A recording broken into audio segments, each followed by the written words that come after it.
अगर गाइज आपने क्रेडिट भी ऐप से लोन लिया और आप अपने लोन का रीपेमेंट करना चाहते हैं, लेकिन अगर आपको नहीं पता है कि क्रेडिट भी लोन का रीपेमेंट कैसे करना है, तो इस वीडियो को एंड तक वॉच कर सकते हैं। आपको अपने मोबाइल में क्रेडिट भी ऐप को ओपन कर लेना है। तो क्रेडिट भी ऐप को ओपन करने के बाद आपको कुछ इस तरह का इंटरफेस देखने को मिल जाएगा। यहाँ पे देख सकते हैं कि होम पर हमको लोन अमाउंट शो कर रहा है, लेकिन वह सारे लोन अमाउंट लॉक बता रहे हैं क्योंकि हमने पहले से ही पर्सनल लोन लेकर रखा है। तो यहाँ पे मैं आपको क्रेडिट भी लोन का पेमेंट करने का तरीका बता रहा हूँ, और आपने कितने भी अमाउंट का लोन लिया हो ये तरीका सेम ही वर्क करेगा। तो आपको क्या करना होगा, यहाँ पे आपको रीपेमेंट नाम से एक ऑप्शन दिख रहा है, आपको इस पर क्लिक कर देना होगा। रीपेमेंट वाले ऑप्शन पर आप जैसे ही क्लिक करेंगे ना, तो यहाँ पे आपको अपने लोन अमाउंट देखने को मिल जाएगा और उसकी सारी इंस्टॉलमेंट देखने को मिल जाएंगी। तो देख सकते हैं कि यहाँ पे हमने हमारे लोन अमाउंट की 2 इंस्टॉलमेंट पहले से ही पे कर दी है। तो यहाँ पे हमको पेड लिखा दिख रहा है। तो यहाँ पे अभी 6 इंस्टॉलमेंट बता रहा है। तो यहाँ पे आपकी जितनी भी इंस्टॉलमेंट होंगी और जितनी भी आपने पे कर दी होंगी सारी यहाँ पे आपको देखने को मिल जाएंगी। तो आपको जो भी इंस्टॉलमेंट पे करनी होगी ना, उसके आगे पे नाउ लिखा दिखेगा आपको।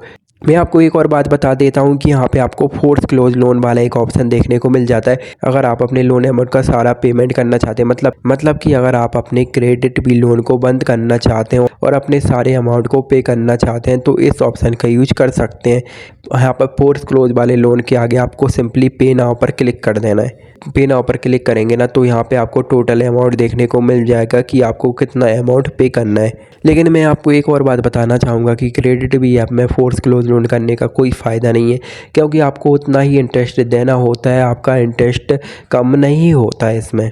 तो आप सिंपली क्या करेंगे, आप बैक कर लेंगे। यहाँ पे अभी आपको अपनी EMI को पे करना है, तो आपको सिंपली इस पे नाउ वाले ऑप्शन पर क्लिक कर देना है। इसके बाद यहाँ पे आपको कुछ पेमेंट मेथड देखने को मिल जाते हैं। यहाँ पे आपको UPI, debit card, net banking, ये तीनों ऑप्शन देखने को मिल जाते हैं। आप जिस भी पेमेंट मेथड से अपने लोन का पेमेंट करना चाहते हैं उस पेमेंट मेथड को सिलेक्ट कर सकते हैं।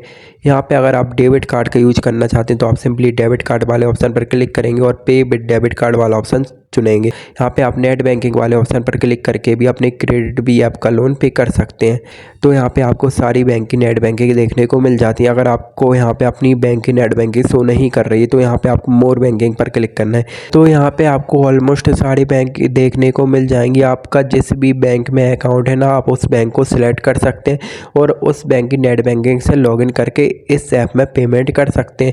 यहाँ पे आप सर्च बैंक बाय नेम वाले ऑप्शन पर क्लिक कर सकते हैं और आपके बैंक का नेम यहाँ पे लिख सकते हैं। यहाँ पे जैसे मैं स्टेट बैंक लिखता हूँ, तो यहाँ पे स्टेट बैंक ऑफ इंडिया करके आ जाता है और मैं इस पर क्लिक करके इसकी नेट बैंकिंग में लॉगिन कर सकता हूँ।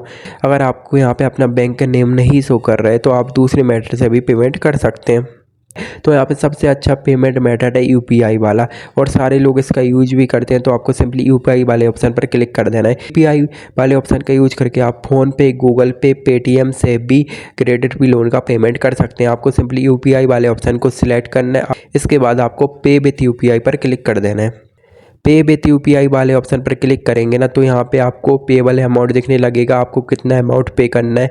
यहाँ पे आपको ऐप सेलेक्ट करने के लिए बोला जाएगा। यहाँ पे फ़ोन पे, पेटीएम, गूगल पे कोई सी भी ऐप सेलेक्ट कर सकते हैं, या यहाँ पे आप अपनी UPI ID इंटर कर सकते हैं। अगर आप दूसरी पेमेंट ऐप्स का यूज करना चाहते हैं, तो आप अपनी UPI ID को यहाँ पे लिख सकते हैं। मैं सिंपली यहाँ पे पेटीएम वाले ऑप्शन पर क्लिक कर दूंगा। पेटीएम वाले ऑप्शन पर क्लिक करने के बाद देख सकते हैं कि पेटीएम में रीडायरेक्ट हो जाएगा। यहाँ पे देख सकते हैं कि यहाँ पे हमको अमाउंट देखने को मिल रहा है। यहाँ पे आपको पे सिक्योरली वाले ऑप्शन पर क्लिक कर देना है और यहाँ पे आपको अपना पासकोड इंटर कर देना है। पासकोड इंटर करने के बाद इसके बाद आपका लोन पेमेंट सक्सेसफुली हो जाएगा। देख सकते हैं कि आपका लोन पेमेंट सक्सेसफुली हो गया है और यहाँ पे आपको सक्सेस लिखा दिखने लगेगा। देख सकते हैं कि आपने क्रेडिट भी लोन का रीपेमेंट कर दिया और ये बहुत ही ईजी है, कोई भी आसानी से कर सकता है इसका लोन पेमेंट। इसके बाद आपको बैक पर क्लिक कर देना है। तो और यहाँ पे आप चेक कर सकते हैं, दोबारा चेक करेंगे तो रीपेमेंट में जाके देख सकते हैं कि यहाँ पे थर्ड अमाउंट में आपको पेड लिखा दिख रहा है। तो गाइस इस तरीके से आप कुछ ही मिनट में क्रेडिट भी लोन का पेमेंट कर सकते हैं। अगर आप ऐसी ही और भी वीडियो देखना चाहते हैं, पर्सनल लोन ऐप्स के बारे में जानना चाहते हैं, तो हमारे चैनल को सब्सक्राइब कर सकते हैं।